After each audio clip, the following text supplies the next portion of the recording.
Yo, what's up mga kaibigan? Halina tayo magkwentuhan. Opisyal lang pumirma si Moses Moody ng 3 years $39 million rookie contract extension sa Golden State Warriors. So matapos ang taon na ito ay may 3 taon pa siya sa Warriors mga kaibigan. Sa ngayon ay questionable pa ang kanyang role sa team na ito. Kahit si Steve Kerr ay hindi pa sigurado sa kung sino ba ang mababangko sa kanyang mga players. Si Buddy Hield, Podziemski, Moody, D'Anthony Melton at maybe Andrew Wiggins ay lahat nag-aagawan ng minuto sa shooting guard position.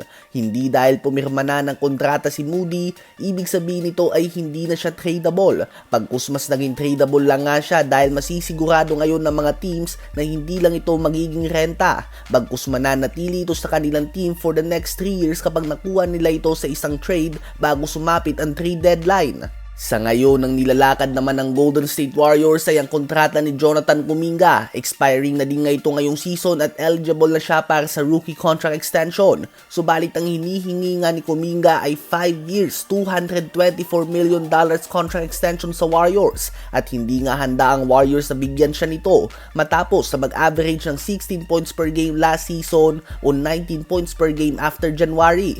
Gusto nga muna ng Warriors na makita ang kanyang all-star jump ngayong season at maging solid number 2 option ng Warriors bago sila maging handa na bigyan siya nitong kontrata.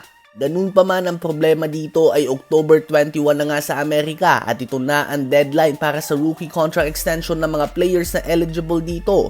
To be exact ay 3 PM Pacific Time, so October 22, 6 AM yan sa atin sa Pilipinas. Kapag hindi sila nagkasundo sa isang contract extension by that time, ibig sabihin ay papasok si Kuminga sa free agency matapos ang season na ito bilang isang restricted free agent, kung saan pwede siyang makinig sa alok sa kanya ng iba't ibang teams. Pwede ng Warriors tapatan ng kahit na anong offer ng ibang team. Subalit same situation ito kay Klay Thompson, kung saan posible talagang mapunta sa ibang team si Kuminga. Depende na lang nga sa sitwasyon niya kung masaya ba siya sa kanyang role ngayon sa Golden State Warriors. Naniniwala si Kuminga na near max level type of player na siya at handa siyang sumugal ngayong season in hopes na makuha niya sa ibang team next year ang $224 million na gusto niya. Subalit hindi handa ang Warriors na ibigay sa kanya. At least sa ngayon nga ay hindi pa handa.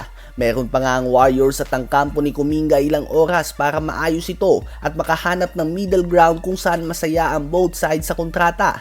Dahil ang last update na nakuha natin mula kay Shams ng ESPN ay malayo pa ang dalawang kampo sa isang deal at hindi ito nagkakatugma ng kanilang mga gusto. We will keep you updated sa kung may pagkakasunduan pa ang dalawang kampo bago sumapit ang rookie contract extension deadline few hours from now.